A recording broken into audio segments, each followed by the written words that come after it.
mãe solteira e desempregada, tornou-se a escritora mais bem-sucedida do mundo e a primeira pessoa a se tornar bilionária vivendo de venda de livros. Eu sempre me perguntei sobre isso porque, afinal de contas, né, eu também sou escritora, então a gente sempre pensa nessas coisas que parecem meio que impossíveis de acontecer. Na verdade, é uma história que mais parece roteiro de filme, da pobreza à riqueza. Seus pais nunca receberam educação universitária e ela viveu por anos com a ajuda do governo como mãe solteira e superou uma dúzia de rejeições de editoras para se tornar, da noite pro dia, uma das autoras mais bem-sucedidas e amplamente lidas da história do mundo. E se você quer saber de quem eu tô falando e saber como que essa mulher conseguiu essa façanha, fica aqui comigo que eu tenho certeza que esse vídeo vai, além de te inspirar, mudar a sua maneira de ver a vida.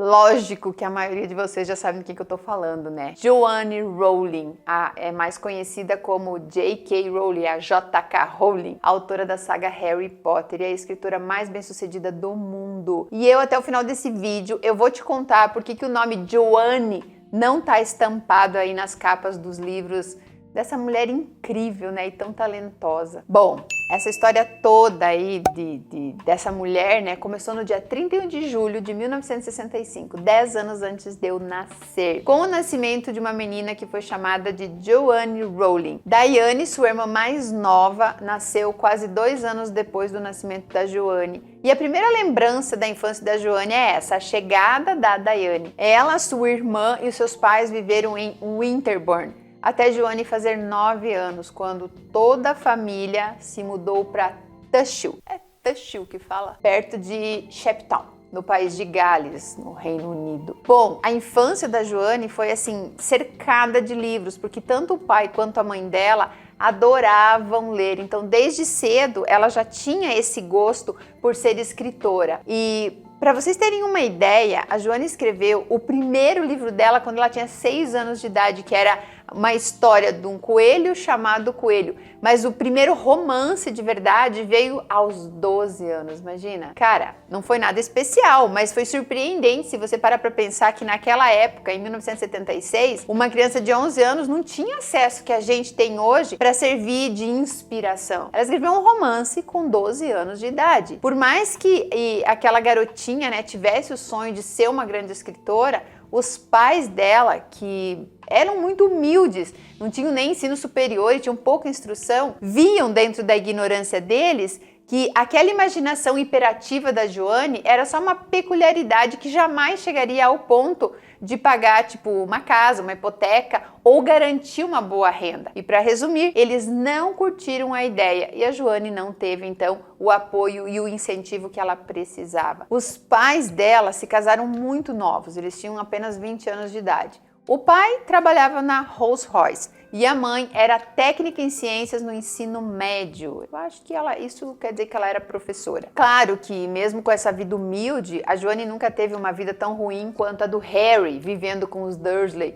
No entanto, durante um discurso que ela fez para Harvard durante uma formatura em 2008, ela descreveu a sua adolescência como sendo cheia de dificuldades, não tão difícil, mas tinha. E quando ela completou 15 anos, a mãe dela foi diagnosticada com esclerose múltipla e morreu 10 anos depois, antes da Joanne ter o seu primeiro livro publicado. Porém, anos mais tarde, um dos seus projetos filantrópicos foi fundar a clínica de neurologia regenerativa Annie Rowling na Universidade de Edimburgo. Como ela se sentia assim na obrigação e doou nada mais nada menos do que 16 milhões de dólares americanos. É muito dinheiro, mas isso que é legal, sabe? Ela é como se ela estivesse homenageando a mãe dela que não pôde desfrutar de tudo isso. Mas antes de tudo isso, antes da fama, do dinheiro e do sucesso, logo depois que ela se formou, ela trabalhou na mesa de pesquisa da Anistia Internacional. Ela ficava ali fazendo trabalho de tradução. Era um trabalho basicamente simples. Ela lia cartas meio rabiscadas pressas por alguém e que eram contrabandeadas de regimes totalitários por homens e mulheres que estavam arriscando a prisão, né, serem presos, para informar o mundo exterior sobre o que estava acontecendo com eles. Não era o trabalho dos sonhos, mas era o que tinha. Só que para ela, trabalhar em escritórios tinha um lado positivo, porque ela podia ficar lá digitando, usando os computadores, quando ninguém estava olhando, ela ficava escrevendo histórias. E nas reuniões, ela geralmente rabiscava pedaços das histórias nas margens dos blocos de anotações. Ou então ficava lá, escolhendo os nomes dos personagens, sonhando. Já dá para notar que ela, mesmo sem saber, vivia o seu sonho. Mas será que foi fácil materializar esse sonho? A partir do momento que ela decidiu o que ela queria ser, a partir do momento de que essa vontade de ser escritora foi despertada nela desde pequenininha? Será que foi fácil para ela materializar tudo o que aconteceu depois?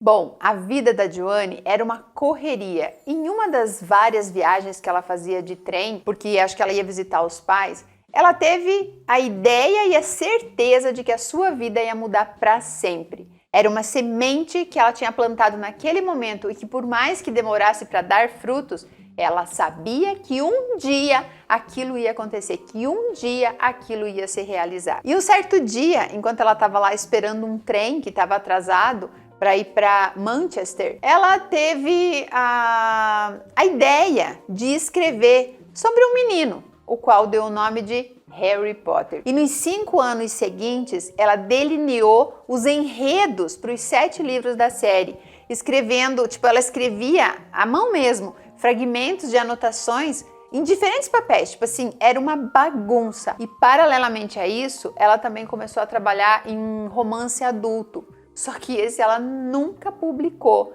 E eu até entendo por quê. Porque não era o que fazia ela vibrar por dentro. Esse romance não era o adubo que ela precisava para aquela sementinha que ela tinha plantado lá naquele trem, sabe? Não era aquilo, então nunca terminou. Ela continuou aí a sua vida pacata até que teve que vivenciar o dia mais traumatizante da vida dela, né? Que foi quando, em 1991, a mãe dela acabou falecendo, quando ela tinha apenas 25 anos. Claro que todos já sabiam que esse momento ia chegar, já que a patologia da mãe dela, né, a doença que ela tinha, esclerose múltipla, não tinha cura, só progredia. A própria Joanne disse uma vez numa entrevista que não passa um dia sequer sem que ela pense na mãe, e fala que ela tinha tanta coisa para falar para a mãe, mas que não teve tempo. Normalmente é assim, né? A gente vai deixando sempre para depois, não só o que a gente quer falar para as pessoas, mas o que a gente quer fazer também. Aí de repente a gente se vê velha, né? E fala assim, caraca, tinha tanta coisa que eu queria fazer, tinha tantos sonhos, eu não vi o tempo para passar. Por isso, da importância da gente fazer o que a gente tem vontade agora, não perca tempo. Se você aí tem um projeto, tem um sonho, faz agora. Para de procrastinar. Para de deixar para depois, pode ser que amanhã não dê mais tempo. 1 ano depois que a mãe dela morreu, né, no ano seguinte, quando ela estava com 26 anos, ela estava de saco cheio daquele trabalho de tradutora / secretária. Então decidiu largar tudo e se mudar para Portugal, foi morar no Porto. E lá conheceu um jornalista de televisão português chamado Jorge Arantes, com quem se casou. E daí em 1993, em julho também, né, que é o mesmo mês do nascimento dela, nasceu a filha Jéssica. Ela deu esse nome em homenagem a Jessica Mitford, uma das suas autoras favoritas. E em novembro de 1993, o lindo e maravilhoso casal se separou. O casamento da Joanne era extremamente abusivo e ela precisou fugir daquele homem. Como diria minha avó, né? Ela sofreu o pão que o diabo amassou. E de repente se viu sozinha e com uma filha pequena para dar suporte e criar, que é o que acontece com a maioria das mulheres quando se separam. E ainda em Portugal, ela começou a dar vida aos rabiscos sobre aquele garoto chamado Harry Potter. A história, né, que vocês nem conhecem, pouca gente conhece, né, só o mundo todo, é sobre um garoto que descobriu que era bruxo e foi mandado para uma escola que deveria desenvolver, onde lá ele ia desenvolver as habilidades dele, uma escola própria para bruxos. Levante aí a mão quem não conhece essa história, ou melhor, deixa aqui nos comentários, vai que tem alguém que nunca ouviu falar do Harry Potter, né? Então, quando a Joanne voltou para a Grã-Bretanha na verdade, ela voltou para fugir do ex-marido abusivo e poder proteger a sua filha. No final de 1993, ela tinha metade da mala dela, era cheia de papéis com histórias de Harry Potter, tudo uma bagunça, não tinha um negócio, uma sequência, sem emprego, sem rumo e sem apoio de ninguém, sendo julgada por todos, ela estava como muitas mulheres estão aí hoje, cheia de sonhos, mas sem saber como tirar esses sonhos do papel ou de dentro da cabeça, né? E aí, um certo dia, quando a irmã da Joane foi visitar ela, nesse período que ela estava vivendo sob a ajuda do governo, né? Uma coisa que também não foi fácil de conseguir. Quem assistiu Maid viu como a Alex sofreu para conseguir a ajuda do governo. A Joane chegou a passar muitas necessidades. Eu acho que ela passou até fome. E aí, mas ali aconteceu alguma coisa.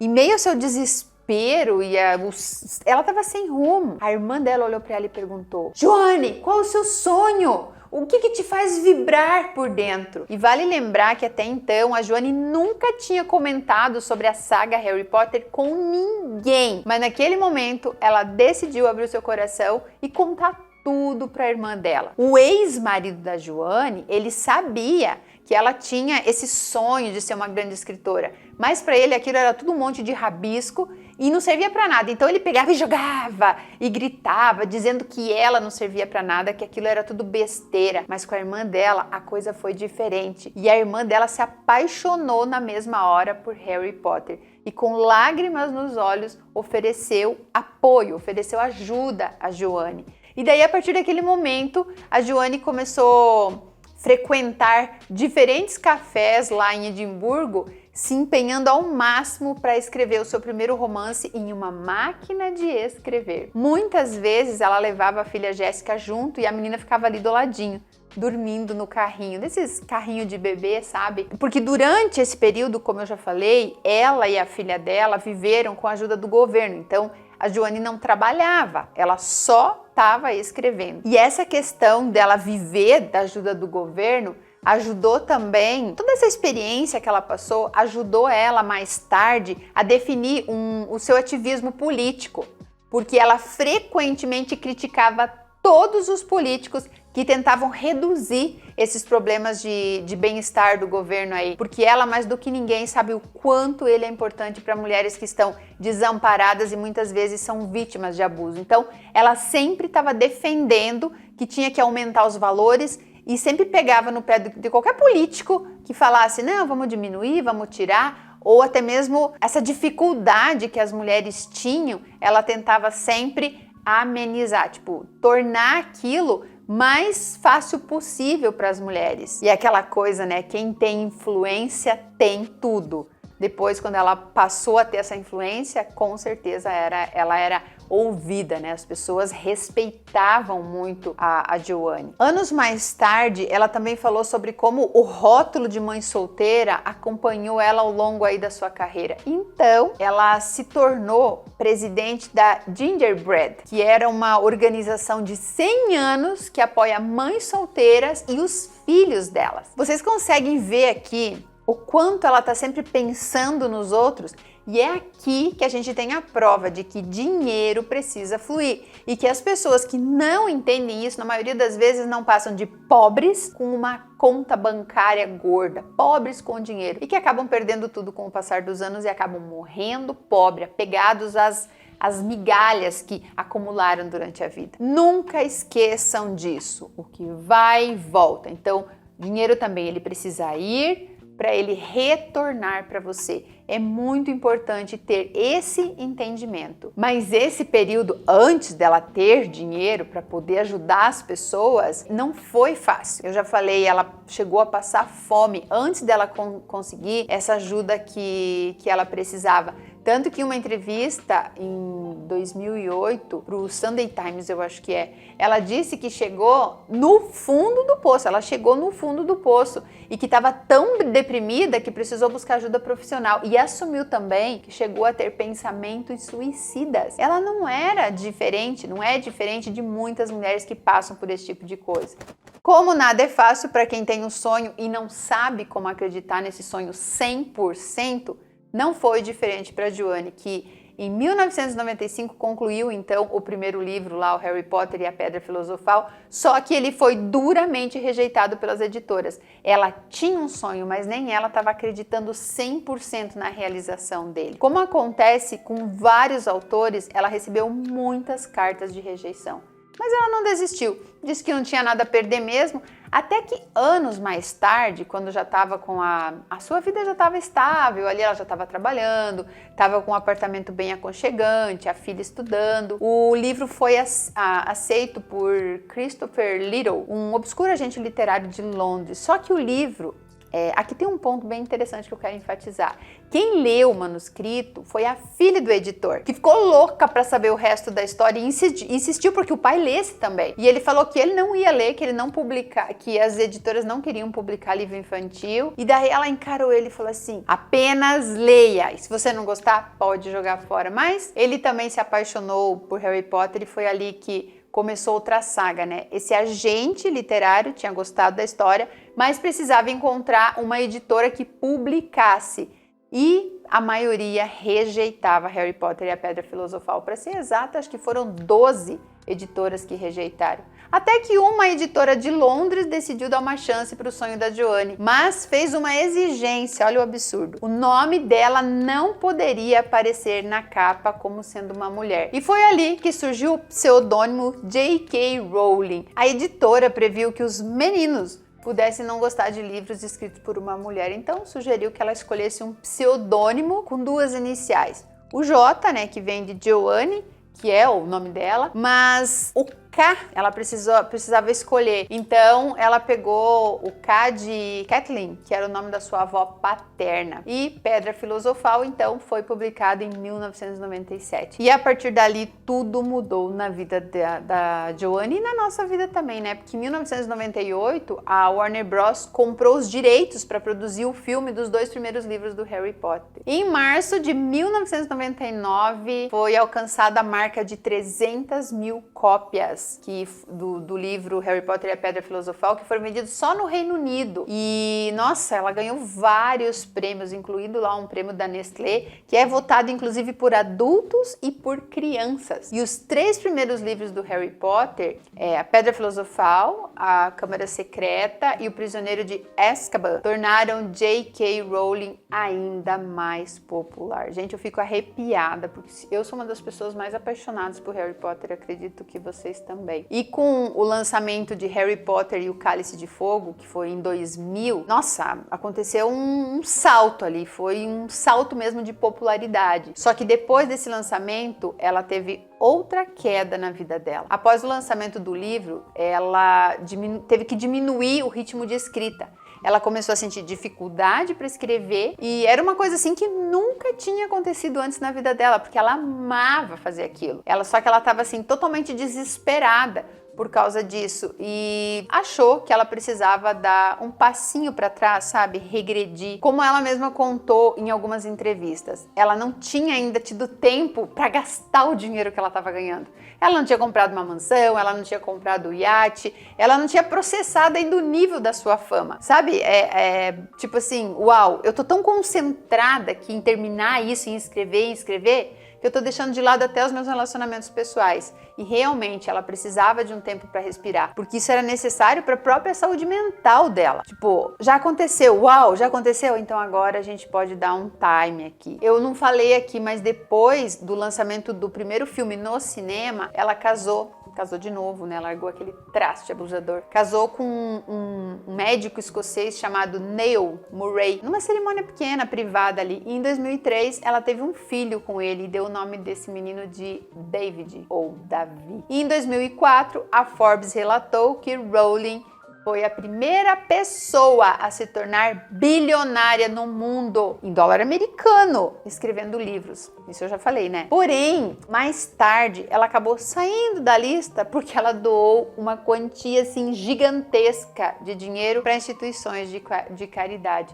E atualmente ela continua escrevendo as suas histórias pelo mundo afora aí, mostrando que por mais que o mundo possa ser duro com você, qualquer mulher consegue trilhar o seu próprio caminho e encontrar a felicidade. E olha que eu tô sendo assim bem sucinta aqui em relação à história da Joanne, porque quem viu o filme sobre a vida dela sabe do que eu tô falando. E para você que não viu, assiste porque vale muito a pena. Mas antes de falar o nome do filme que conta a história dessa mulher que nunca desistiu dos seus sonhos e nunca deixou aquela sementinha lá morrer, eu quero saber se você também tem sonhos que não consegue realizar. Caso você não saiba como dar o primeiro passo em direção aos seus sonhos ou a sua liberdade financeira e emocional, eu posso te ajudar através de uma metamorfose. Eu passei por coisas parecidas com as que a Joane passou. E quem me segue aqui no YouTube, nas redes sociais e já leu a minha história, também sabe do que eu tô falando. E após vencer todos esses obstáculos,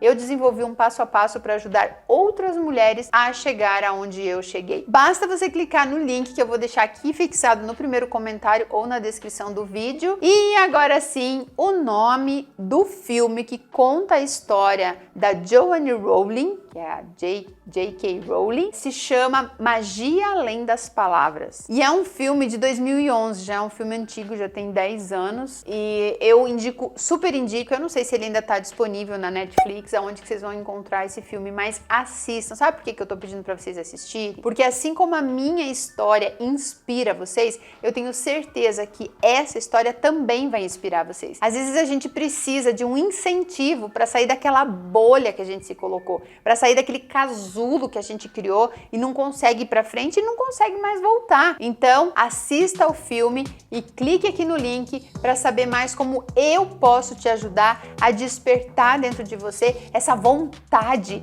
essa coisa de uau, chegou a hora de eu fazer alguma coisa para sair dessa mesmice que é a minha vida. Eu preciso tomar uma decisão, eu preciso ser feliz, eu preciso conquistar as minhas coisas, eu quero mais, eu quero mais, eu quero ser aquela mulher que eu sempre vejo e admiro. Eu posso te ajudar, basta você clicar no link. E até o próximo vídeo.